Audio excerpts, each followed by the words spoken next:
Hello বন্ধুরা, আজ আবার চলে এলাম আর একটি সুন্দর রেসিপি আপনাদের সাথে শেয়ার করতে। কুলের আচার। আশা করি আপনাদের ভালো লাগবে। ভালো লাগলে অবশ্যই like, comment, share and subscribe করে দেবেন চ্যানেলটি। চলুন শুরু করা যাক। শীতের মরশুমে টক কুলের আচার করতে আমি মশলাগুলো একটু ভেজে নেব। সেই জন্য নিয়েছি গোটা জিরে, 5 ফোড়ন, শুকনো লঙ্কা, গোলমরিচের গুঁড়ো। এগুলো একটু ভেজে নেব। ভেজে এটা গুঁড়ো করতে হবে।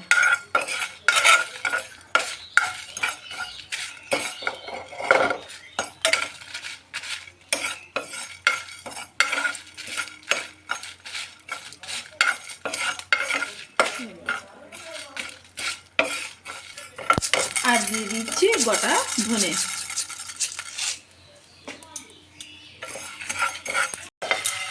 মশলাটা ভাজা হয়ে গেছে, এবার এটা নামিয়ে কড়াইটা গরম হয়ে গেছে। আমি একটু শুকনো লঙ্কা ফোড়ন দিয়ে দিচ্ছি আর দিয়ে দিচ্ছি একটু 5 ফোড়ন। এইবার আমি কুলটা দিয়ে দেব।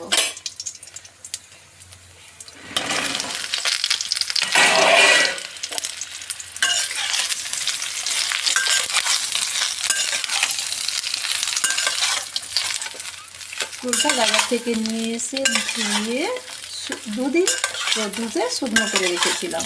এইবার বেশি নাড়াচাড়া করবো না, তেল একটু সামান্য দিয়েছি। এবার আমি গুড় দিয়ে করবো, গুড়টা দেবো।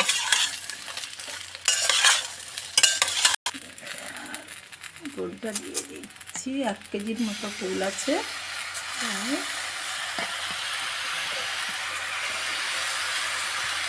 বড় চামচে 4 চামচ গুড় দিয়ে দিলাম।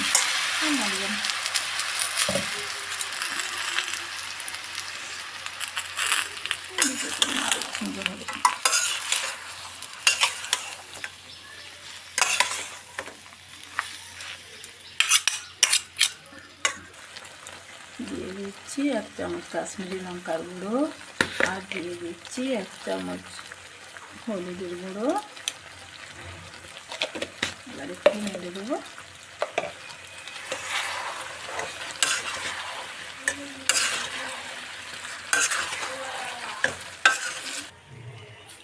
দিয়ে দিচ্ছি পরিমাণ মতো নুন।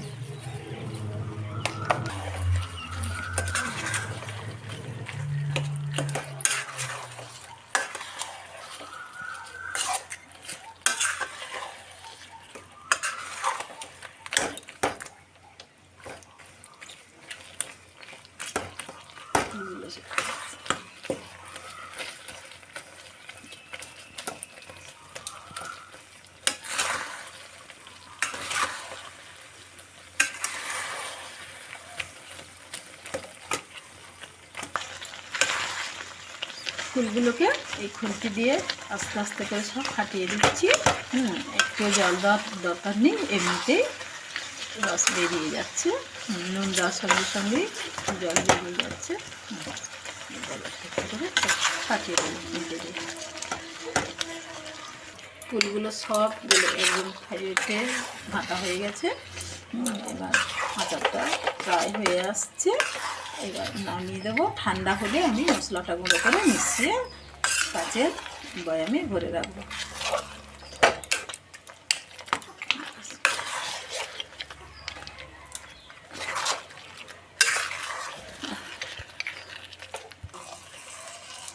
আচারটা হয়ে গেছে। এবার আমি গ্যাসটা বন্ধ করে দেব।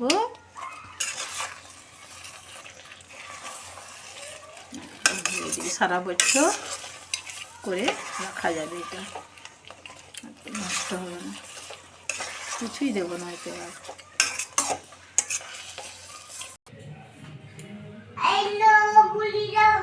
রেডি হয়ে গেছে আমাদের টক কুলের আচার।